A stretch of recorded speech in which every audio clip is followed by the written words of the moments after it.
There is a kind of exhaustion that sleep cannot fix. You know the one. You wake up after 7, 8 hours, and the tiredness is still there. Not in your muscles, not behind your eyes, but somewhere deeper. Somewhere that doesn't have a name on a medical chart. You lie there in the half-light of morning, and before you've touched your phone, before the first thought of coffee or email, something in your chest already feels heavy. Already behind. Already losing a race that hasn't officially started. Most people blame the job, or the relationship, or the news. And those things matter, certainly. But there is a subtler culprit that almost nobody names, because naming it would require admitting something uncomfortable about themselves. It's the projects. Not the ones you're working on, the ones you're not. The half-written business plan sitting in a Google Doc you haven't opened since February. The online course you bought on sale, fully intending to finish, now gathering digital dust at 17% completion. The Etsy store you set up the account for. The podcast you recorded 2 episodes of before life got in the way. The novel, God, the novel. With its 4 to 3 pages and the sticky note on your monitor that says chapter for this weekend in handwriting from a version of you that still believed that. These aren't failures. Not technically. You didn't fail. You just stopped. And that stopping, it turns out, is costing you something you cannot see on any balance sheet. The quantum carriage was moving through what could only be described as a frequency between stations. Not quite the structured hum of deep work, not quite the static of distraction, but something in between. The kind of space that feels productive but produces nothing. The passengers had been quiet for some time, each of them holding the weight of the question the architect had posed before the session began. What does an unfinished thing actually do to a nervous system that has to carry it? Joe Dispenza spoke first, and when he did, his voice carried the particular calm of someone who has spent decades studying the machinery beneath human behavior rather than its surface expressions. The brain, he said, is a prediction machine. Its primary function is not to think original thoughts. It's to anticipate what comes next based on what has happened before. And when you leave something unfinished, you don't just leave the task incomplete. You leave the prediction loop open. He let that land before continuing. Every open project in your life is an active thread in your nervous system. The brain is still running that process in the background. It hasn't received the signal that the loop is closed, so it keeps allocating resources to it. Cortisol, attention, low-grade vigilance. You're not just carrying the memory of the unfinished thing. You're carrying the metabolic cost of a brain that never got to stop. Across from him, Jordan Peterson had been listening with that particular stillness he carried when something precise was being said. He didn't interrupt. But when Dispenza finished, he leaned forward slightly, the way someone does when they want to sharpen what's just been said rather than contradict it. What you're describing, Peterson said, is the experience of living in the territory of chaos rather than order. And I want people to understand what that actually means. Because it's not a metaphor. It's a phenomenological description of reality. When you have 10 unfinished projects, you are literally inhabiting a space that is not yet structured. The potential is there, the intention was there, but the form never arrived. And human beings are not built to live comfortably in pure potential. We need things to take shape. We need to encounter the completed thing in reality, not just in imagination. He paused, and something shifted in his expression, not softness exactly, but a kind of directness that was almost like compassion. You want to know what the real cost of unfinished things is. It's not time, it's not money. It's the slow erosion of your belief that you are someone who can be trusted. Every time you don't finish what you started, you break a promise to yourself. And eventually, you stop making promises altogether. Because somewhere below the level of conscious thought, you've learned that you won't keep them. The architect let that sit in the air of the carriage for a long moment before speaking. You have heard the phrase decision fatigue. You probably know it describes the depletion of mental resources that happens when the brain is asked to make too many choices in a row. But there is a lesser-known cousin to decision fatigue that nobody has quite given a good name to yet. Call it completion debt. It is the accumulated cognitive and emotional cost of every loop you opened and never closed. And unlike financial debt, it doesn't charge you interest once a month. It charges you every single morning when you open your eyes and the brain does its inventory of everything still pending, everything still promised, everything still waiting for the version of you that was going to handle it. The research is precise on this point. The Zeigarnik effect, named for Soviet psychologist Bluma Zeigarnik, describes a phenomenon her colleague, Kurt Lewin, first noticed in a Berlin cafe in the Ijo Arding. Waiters could remember every detail of an open check but forgot the details the moment the bill was paid. Incomplete tasks persist in working memory with an almost aggressive tenacity. The brain will not let them go. It treats them as emergencies, not archives. And so you carry every unfinished project not as a memory but as an active alarm. Quiet enough that you've stopped consciously hearing it, loud enough that it never actually stops. Carl Jung had been watching the city beyond the carriage window, but he turned now, and his gaze had that quality it always did. The sense that he was looking through the surface of the conversation to something underneath it. "I want to name something that is often overlooked in these discussions," he said, and his voice carried the unhurried quality of someone who has learned that precision matters more than speed. The unfinished project is not merely a cognitive burden. It is a psychological hiding place. When something is incomplete, it cannot be judged. The manuscript that lives in the drawer cannot be rejected. The business that exists only in the pitch deck cannot fail.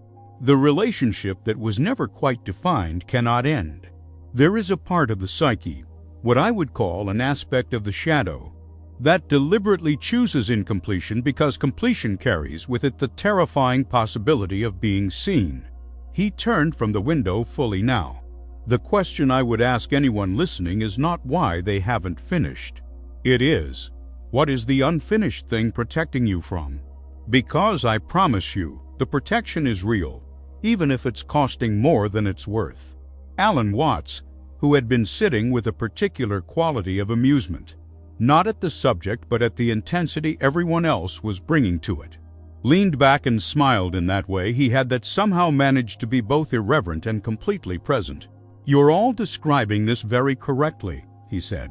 "And I want to add one thing that might seem to contradict but doesn't: the weight you're describing. The completion debt, the open loops, the hiding places, all of that is real. But it's also worth noticing that the reason finishing feels so threatening is because we've been taught that completion is an ending. That to finish something is to lose it.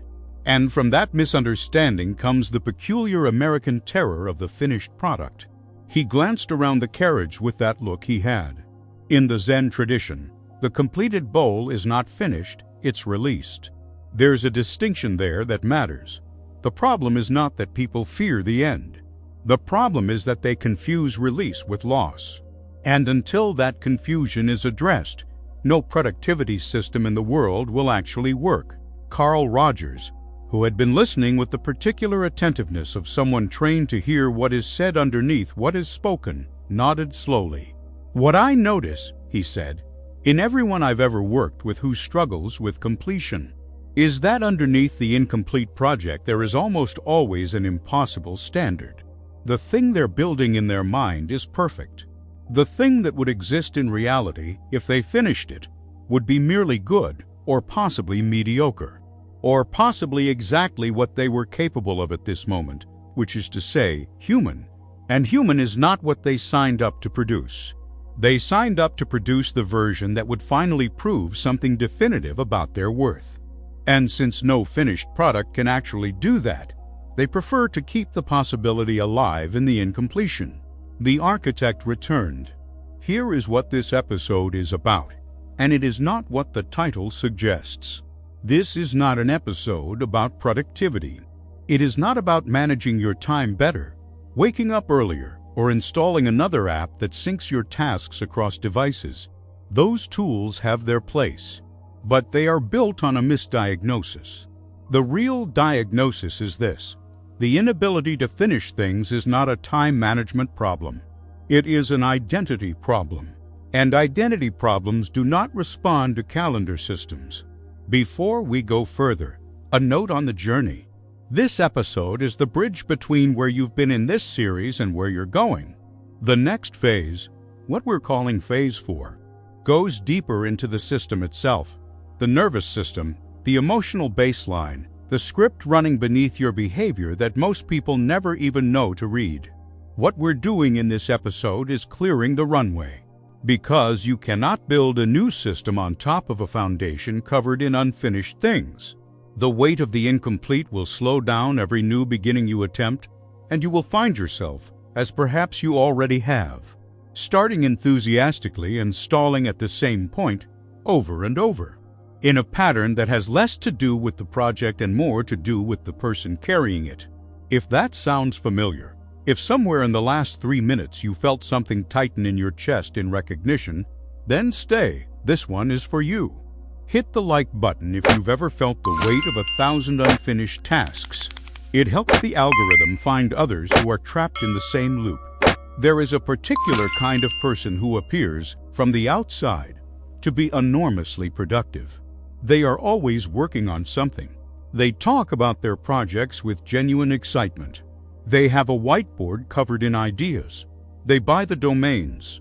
They start the drafts. They schedule the launch dates and then quietly reschedule them, and then quietly let them disappear. They have, at any given time, between 3 and 12 active endeavors, each of them somewhere between 10 and 95% complete, and they are somehow both exhausted and bored simultaneously. This is not a portrait of someone who is lazy. This is a portrait of someone who has become chemically addicted to the beginning. Joe Dispenza, leaning forward now with the precision of someone walking through a mechanism they understand well. Put it this way, when you start something new, the brain releases dopamine. Not when you finish, when you start. The novelty of a new project, a new idea, a new direction triggers the reward circuitry. And here is the critical point that most people miss. The dopamine hit from starting is larger than the dopamine hit from finishing. Finishing is associated with a different kind of satisfaction, quieter, more integrated, less immediately pleasurable. The brain that has learned to chase beginning will find finishing actively uncomfortable, because finishing means the dopamine well has run dry. He paused. This is why I say that the pattern of starting without finishing is not a character flaw. It is a trained neurochemical preference. The brain has learned that beginning feels good and is seeking more of that feeling. The solution is not willpower. The solution is retraining the reward architecture. Consider 3 people the architect has encountered in the territory of this problem. The first is a man in his early 40s. Call him David. David has been working on a software startup for 4 years. He has a brilliant product concept, a pitch deck he's revised 11 times. A beta version of the app that 4 to 7 people have used and praised. He has been accepted to 2 accelerator programs and declined both, each time citing a reason that sounded logical. The timing wasn't right, the terms weren't ideal, he needed one more feature before going public. The people around him have stopped asking about the app. He still works on it every weekend, adding refinements, re-architecting things that already worked. Because the architecture is something he can always improve. Launching is something that can only be done once, and once it's done, it can be judged. The second is a woman in her mid-30s. Call her Michelle. Michelle has 412 pages of a novel on her laptop. She started it 6 years ago after a creative writing workshop where her instructor told her she had a genuine voice. She has since attended 3 more workshops, read 4 to 7 books on craft, started the novel over twice, and currently has to parallel drafts going simultaneously because she can't decide which voice is the right one. She describes herself, when pressed, as between drafts, her writer friends have learned not to ask about the book. She is, by any reasonable measure, a writer who has not published because she cannot tolerate the moment when the private thing becomes public and can no longer be protected by being unfinished. The third is a man in his late 20s, Call him Marcus. Marcus has been building a YouTube channel for 2 years. He has 83 videos in various states of production. He has published 6. He spends most of his production time on the thumbnail. The content itself is good. His friends have seen it and told him so. But there is always something slightly wrong. The lighting, the pacing. A line he wishes he'd phrased differently. He tells himself he's waiting until he can afford better equipment. His channel has 218 subscribers. The equipment he's waiting for costs $400. Jordan Peterson let the silence after these portraits do its work before he spoke. What's happening in all 3 of these cases, he said, is that the person has set the completion threshold at a level that cannot actually be reached. Not cannot be reached in principle, cannot be reached emotionally. Because the real threshold isn't good enough to publish or ready to launch or the right time to release. The real threshold is finished enough that I am safe from judgment. And that threshold, he said, with the particular flatness that comes into his voice when he is stating something absolutely precise, does not exist. It cannot exist. Because judgment is not something that stops when the product is perfect. Judgment is something that begins when the product exists. And the only way to avoid it entirely is to never let the product exist. He looked around the carriage. But here is what I want you to hear. The avoidance of judgment does not protect you from judgment. It just moves the judge inside.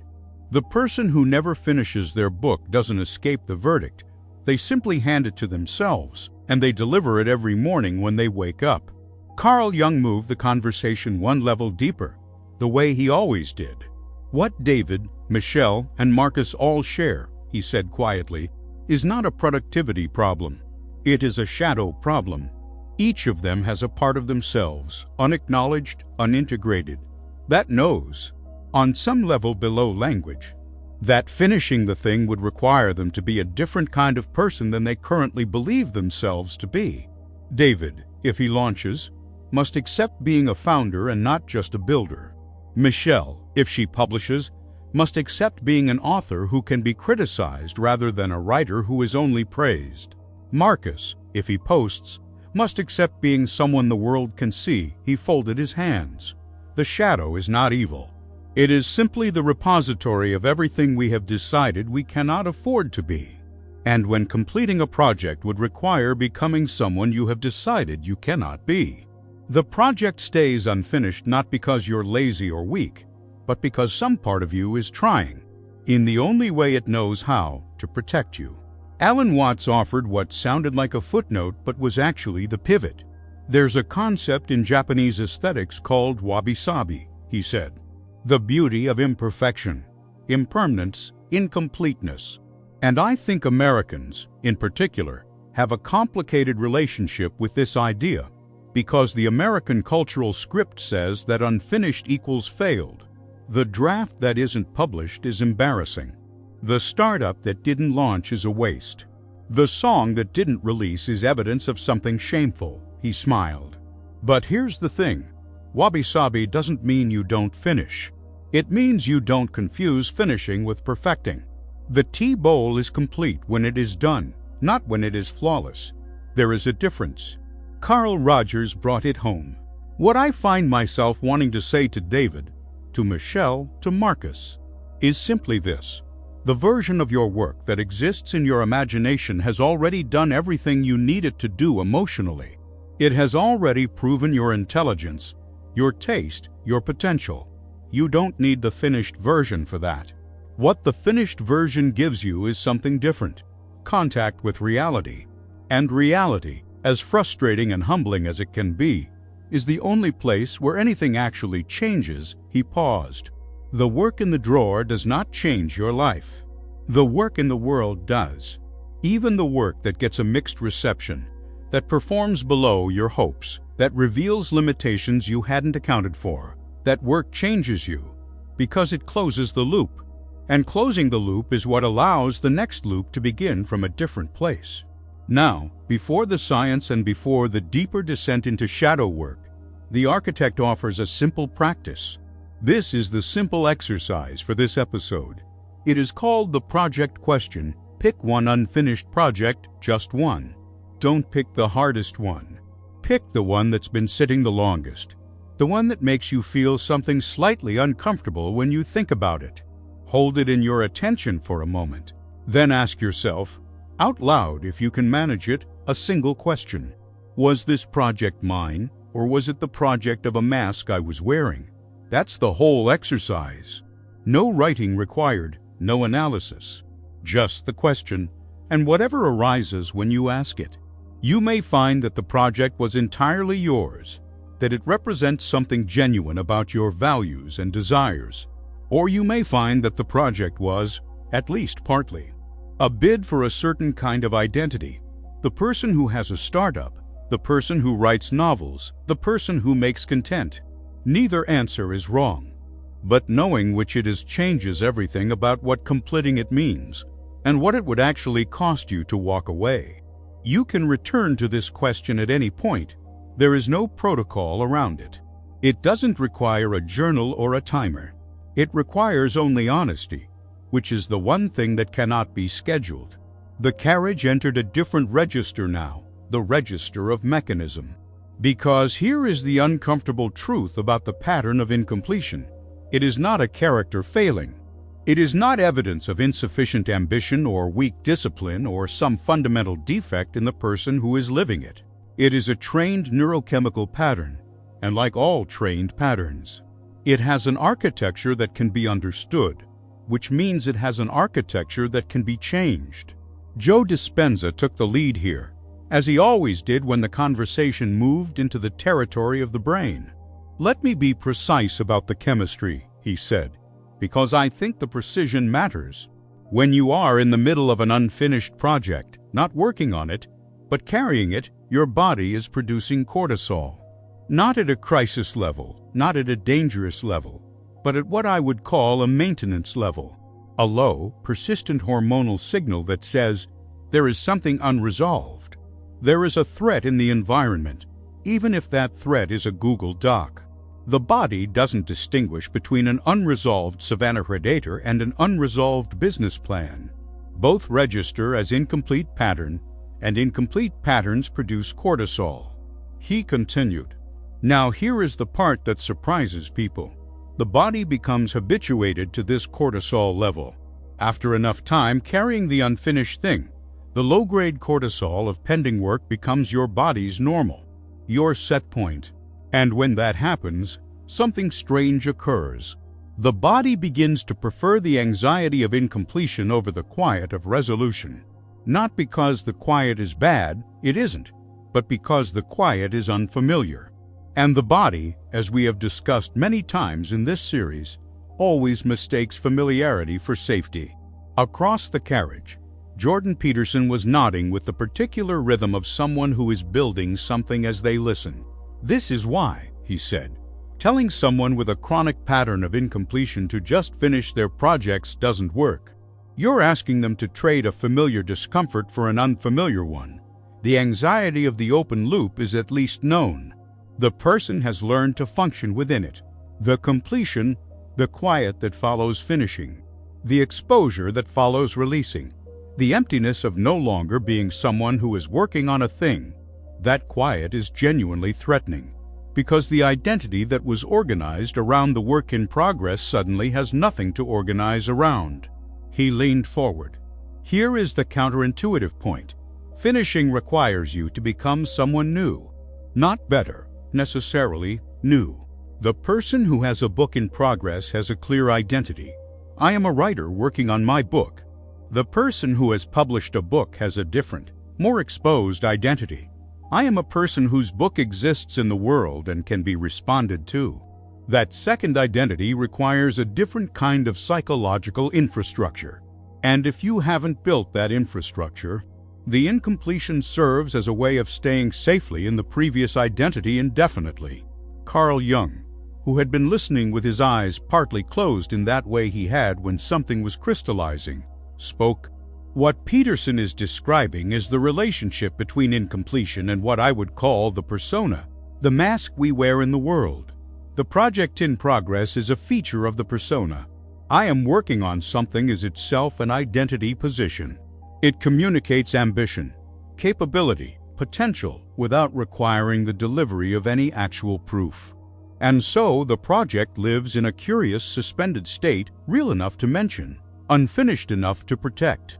This is the shadow's most elegant solution, the project that is always almost done. He opened his eyes fully. To finish is to dissolve a mask. And the dissolution of a mask is always experienced, at first, as a small death. Now, the architect wants to bring in something that the world of neuroscience has recently begun to articulate more precisely, because the timing is important for what comes next. The research on completion satisfaction, the particular neurological state that follows finishing something, reveals a profile that is distinctly different from the dopamine hit of novelty. When the brain closes a loop it has been holding open, there is a release that involves not just dopamine but serotonin, the neurotransmitter associated not with excitement but with belonging, with sufficiency, with the quiet, deep sense of being in the right place. Researchers describe it as a kind of neural exhale. The system that has been holding tension releases it, and in that release, there is a window of neuroplasticity, a brief state in which the brain is unusually receptive to new self-concept formation.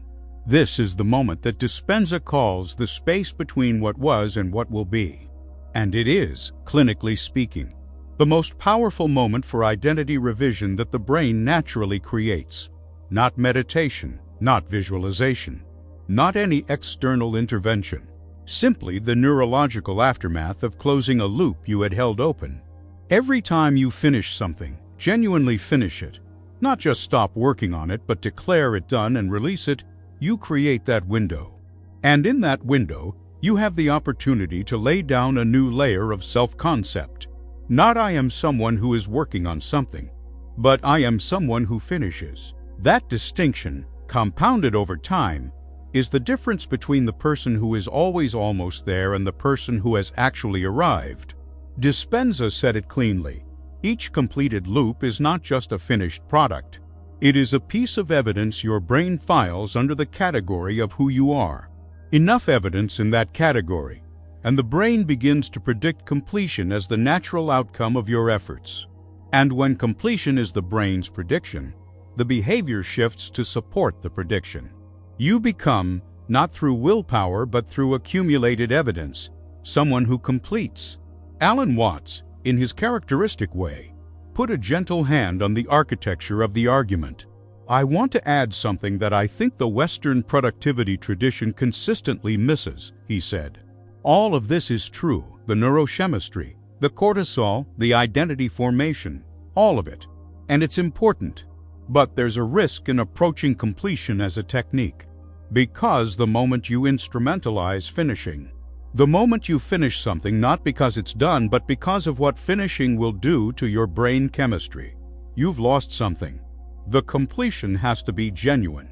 The release has to be real. And that means being willing to declare something done when it is sufficiently done. Not perfectly done, not optimally done, but done in the sense that its purpose has been served. He smiled in that way of his. The Japanese have a word, mono no aware, the bittersweet awareness of impermanence. When you finish something, you grieve it a little. Even if it's just a small project, there is a moment of loss when the thing moves from being yours to being out there. That grief is not a sign that something went wrong. It is the correct emotional response to a real ending. Let it be there. Don't manage it. Just let the loop close and feel the closing. And now the teaser, because this is where the architecture of this series matters.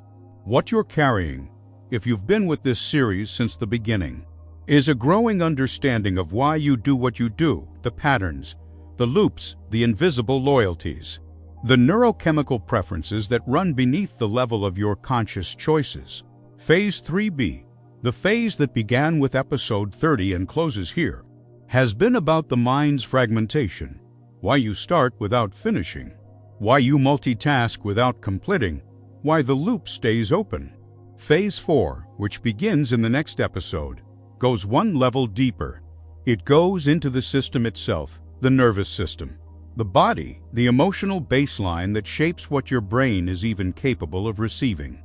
Everything we've discussed in the last 3 episodes about fragmentation and incompletion is ultimately rooted there. In a nervous system that was never taught to feel safe being finished, being seen, being done. Episode 33 begins to address that at the level where the problem actually lives. To reach the next level of this hierarchy, consistency is key. Subscribing ensures you don't skip a step in this neural reprogramming. What you will find there will not contradict what you've heard here. It will explain it. The carriage went quiet in a different way now. Not the quiet of transition or intellectual consideration, but the quiet of something being brought into the light that prefers to live in the dark. Peterson and Jung had been circling this territory for 3 chapters. Now they were going to enter it directly. It was Peterson who opened, and he opened the way he always does when the conversation has become important enough to earn directness. "I want to make a claim," he said, "that will sound harsh but is actually, I believe, a form of deep respect for the people listening. The pattern of chronic incompletion is not primarily about fear of failure. It is about fear of success. And I want to explain what I mean by that carefully, because it's not the motivational poster version of the phrase." He paused to let the distinction register before it was made. Fear of failure is about the possibility that the finished thing won't be good enough. Fear of success is about the possibility that it will be. That the book will be published and it will be good and people will read it, and then you will have to write another one that is also good. That the startup will launch and it will work and you will have to run the company that resulted. That the channel will take off and now you are a person with an audience and all of that implies. His voice dropped slightly in register. Most people who chronically don't finish are not protecting themselves from the bad outcome. They are protecting themselves from the good one. Because the good outcome requires them to be larger than they currently believe themselves capable of being. And being wrong about your own size, in the upward direction, is, for many people, far more threatening than being wrong about it in the downward direction. Carl Jung received this with the recognition of someone who has been thinking about the same thing from a different angle. What Peterson is describing, Jung said, is the mechanism that I would call the inflation anxiety. The ego has a size, a settled sense of what it can contain. And when a completed project exceeds what the ego believes it can hold, the psyche responds as if to a threat. Not to failure, to expansion. Because expansion means the old structure of self-understanding must dissolve to make room for the new one. And dissolution, even in the service of growth, feels like death. He looked at the others in the carriage. The shadow, in this context, is not simply the place where unwanted things are hidden. It is the place where potential things are hidden. The capacities, the scale, the identity we haven't yet allowed ourselves to inhabit. When you keep a project unfinished, you keep those capacities hypothetical. They can exist as possibility without ever becoming demand. And possibility without demand is very comfortable. Compared to actuality with accountability, Peterson continued. Here is the psychological operation I want to walk people through. Because I think if they can see it operating in themselves, they have a chance of interrupting it. When you are at 90% on a project and you begin to slow down, when the editing becomes over-editing, when the refinements become recursive, when you find yourself rearranging things that were already good, pay attention. That is not perfectionism. That is the psyche buying time. Something in the system has calculated that completing this would require a new identity. And it is not convinced yet that you can survive the transition. He let that breathe. The question to ask yourself in that moment is not, is this good enough? The question is, who would I be if I finished this, and am I willing to be that person? Jung leaned forward slightly. In my clinical experience, and in my reading of what I can only call the symbolic life of human beings, the unfinished thing almost always contains a specific fear beneath the general one. It is worth looking for that specific fear because general fears cannot be addressed. They can only be named. Specific fears have doors. He offered an example. A man who has been writing a memoir for 12 years may believe he cannot finish because it isn't good enough yet. But the specific fear, if he looks honestly, may be that the memoir contains a true account of his relationship with his father, and finishing it means his father could read it, and he does not yet know how to be the son who told the truth in public. That is a real fear, and it has a real resolution. But he cannot find the resolution until he can name the fear precisely.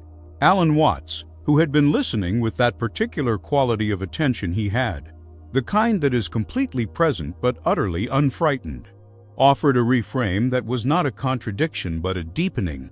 "Everything you're both saying is true," he said.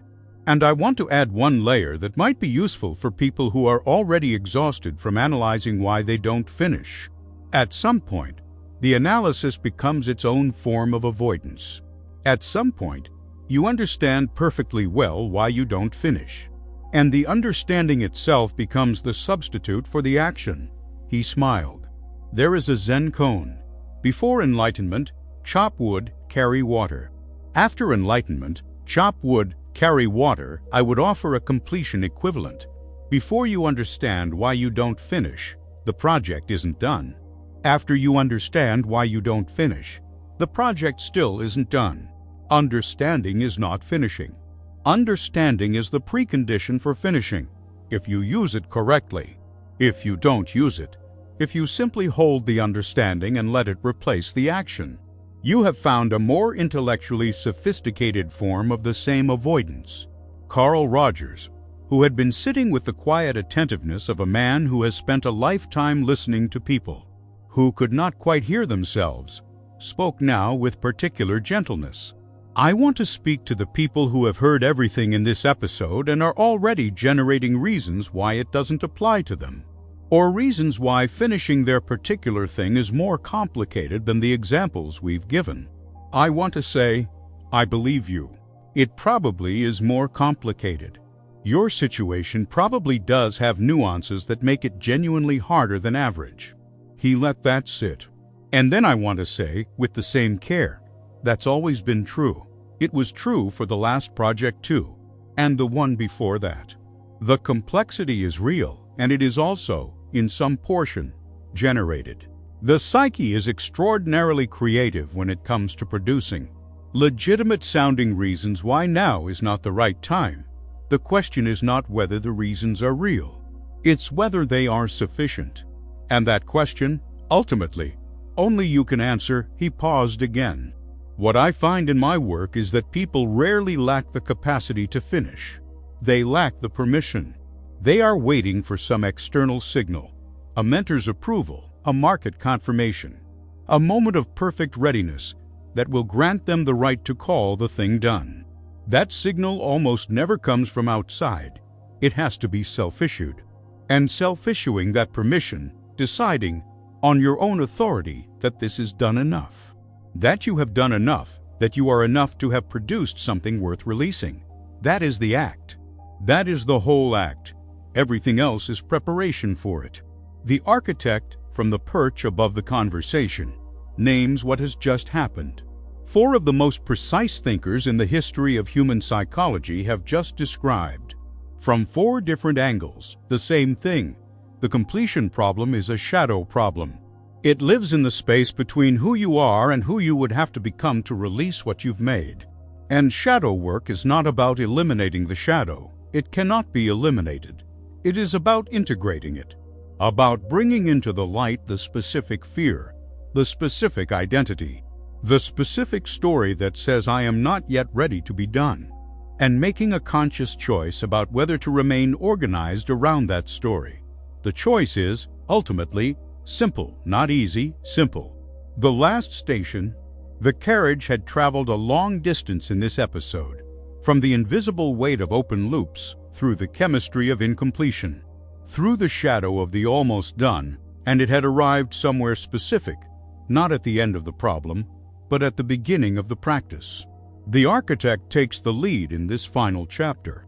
Let's be honest about something before we build the protocol. The people who have followed this series know that the last 3 episodes have been about a specific kind of suffering, the suffering of the fragmented mind, the scattered attention, the eternally incomplete project file. And if you've recognized yourself in any of that description, there's something I want to say before we move into the practical work. You are not behind. The fact that you have a drawer full of half-finished things does not mean you have wasted years. It means you have been operating with incomplete information about what was actually happening in your nervous system. You were trying to solve a psychological problem with a productivity tool, and productivity tools are not designed for that. Now you know something different. And knowing something different means you can do something different. Here is the deep principle of this episode, stated as plainly as possible. Every completed thing changes your identity. Not dramatically, not immediately, but biochemically, neurologically, cumulatively. Each time you close a loop, each time you declare something done and release it, you add one piece of evidence to the file your brain keeps on who you are. And the file, over time, becomes the prediction. And the prediction becomes the default behavior. And the default behavior becomes the identity. You do not become someone who finishes by deciding to be someone who finishes. You become someone who finishes by finishing things repeatedly until the brain's prediction model updates. It is unglamorous. It is also the only way. Joe Dispenza brought the neurological closing argument. I want people to understand something about the brain's reward system that is rarely discussed. Outside clinical settings, he said, the brain does not primarily reward achievement. It rewards completion. There is a neurological distinction that matters here. Achievement is about external metrics, the grade, the review, the sales number. Completion is about internal loop closure. And the brain, in its deepest architecture, is designed to process completion, not achievement. When you close a loop, any loop, regardless of the outcome, the system releases. When you don't, regardless of how close you are, the tension remains. He continued, this is why the person who finishes an imperfect project feels better, over time, than the person who never finishes the perfect one. The imperfect finished thing is processed, filed, integrated. The perfect unfinished thing remains active in the background, drawing resources, maintaining tension, requiring maintenance. The math, from a neurological standpoint, always favors the imperfect done over the perfect pending. Jordan Peterson came in with his characteristically clarifying edge. The Stoics had a concept, amor fati, love of fate. The love of what actually happens, as opposed to what you imagined happening. There is a completion equivalent of this, amor facti, the love of the made thing, as it actually is, rather than as it was imagined to be. The made thing, the thing that actually exists in the world, is always less than the imagined version and always more than the nothing that existed before it. And more than the nothing is enough. More than nothing is, in fact, everything, because it is the only category in which change is possible. He looked directly forward, the way he does when he is saying something he considers important. You are not going to change your life with an idea. You are not going to change your life with a half-finished plan. You are going to change your life with completed actions, repeated, in the direction of what you actually want. That's it. That is the entire protocol. Everything else is commentary. Carl Jung offered the shadow integration closing. What I would ask everyone listening to carry with them from this episode is a particular kind of attention, not analysis, not more excavation of why the pattern exists, but a specific quality of witness when you find yourself at the threshold, at 95%, at the moment before release, at the point where the familiar gravitational pull toward incompletion begins to exert itself. He paused. At that moment, notice what you're afraid to become. Just notice. Don't argue with it. Don't try to fix it. Don't make another plan about it. Just see it. Because the shadow that has been keeping you incomplete is not your enemy. It was protecting you with the intelligence available to it. What it needs from you now is not defeat but acknowledgement. You can say, as you close the loop, I see what you were protecting me from. I release the protection. I choose to be done. Alan Watts offered the note that always makes things lighter without making them smaller. There is something beautiful about the finished thing that the unfinished thing can never have, he said. The unfinished thing is yours alone. It lives in the private space of your intention. The finished thing belongs to the world. It goes out and lands differently in every person who encounters it. It becomes something you didn't design, something you didn't predict, something that has a life of its own independent of your control. And that is not a loss, that is the gift. That is what it means to create. He looked out the window of the carriage. The bowl that the potter releases from their hands, that's the real bowl. The one still on the wheel is just clay with potential. Both are beautiful. But only one can hold tea. Carl Rogers made the emotional floor of the protocol solid. Before any technique, before any exercise, before any external structure, I want every person listening to grant themselves one thing: the permission to be done. Not the permission to be perfect, not the permission to be ready, the permission to declare, on their own authority, with full knowledge that the thing could be better, that it is done, that they did what they could with what they had and who they were at this stage of their development. And that is enough. That is always enough. Because enough is not a low bar. Enough is the only real bar that exists. Everything else is a bar you invented to keep yourself from having to clear it. Now the architect delivers the closing exercise and the series mantra. The killer exercise for this episode is called the closure. Here is how it works. Choose one project, not the most important one, not the most complex one, and not the smallest one either. Choose the one that has been sitting longest in the almost done state. The one that is somewhere between 60 and 95% complete by your own reckoning. Now ask yourself one question and answer it as honestly as you can. What is the minimum, the actual, real minimum, that would allow you to declare this project complete? Not perfect, not optimized. Complete in the sense that it has served its purpose. Complete in the sense of, this is done to the level that it exists in the world rather than only in my head. The word the architect would offer here is incompleted in scale, complete in intention. The project may not be everything it could eventually be, but it can be something that is genuinely finished at its current level of development. A version 1, a first draft that got published, an app that launched with the core features, not all of them, a video that went up with the framing you had, not the framing you'll have in 3 years. Name that minimum specifically, not approximately, specifically. The project is done when X, Y, and Z exist, even if A, B, and C don't yet. Write it down if you need to say it out loud.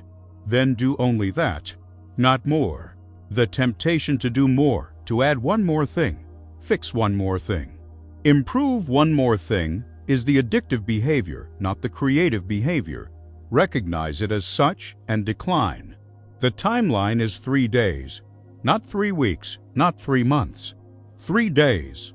The 3-day constraint is not arbitrary. It is a neurological intervention. It is short enough that the brain cannot generate a sufficiently elaborate reason to defer, and long enough that you can do real work. Use the 3 days to execute only what you named as the minimum. Resist every expansion. Release it when you reach the minimum. When you release it, when you actually close the loop, pay attention to what happens in your body. There is a sensation there that most people have not felt in some time. Not triumph, not relief exactly. Something more quiet and more integrated than either. That is your nervous system filing the completed loop. That is your brain adding one piece of evidence to the file that says you are someone who finishes. You don't need a protocol for the second project. You don't need to schedule the third. Just start with one. The neurological update from one genuine completion is significant enough to begin changing the prediction model. And the changed prediction model will take care of the rest. Now the mantra for this episode. Every series needs a phrase that travels further than the episode itself. The mantra for this episode is simple enough to remember and precise enough to mean something. Say it now, or say it later, or say it at 95% when the pull toward indefinite refinement begins. I am someone who finishes what I start. I declare done what is done. I release what is ready to be released, and in releasing it, I become larger than the fear that kept it.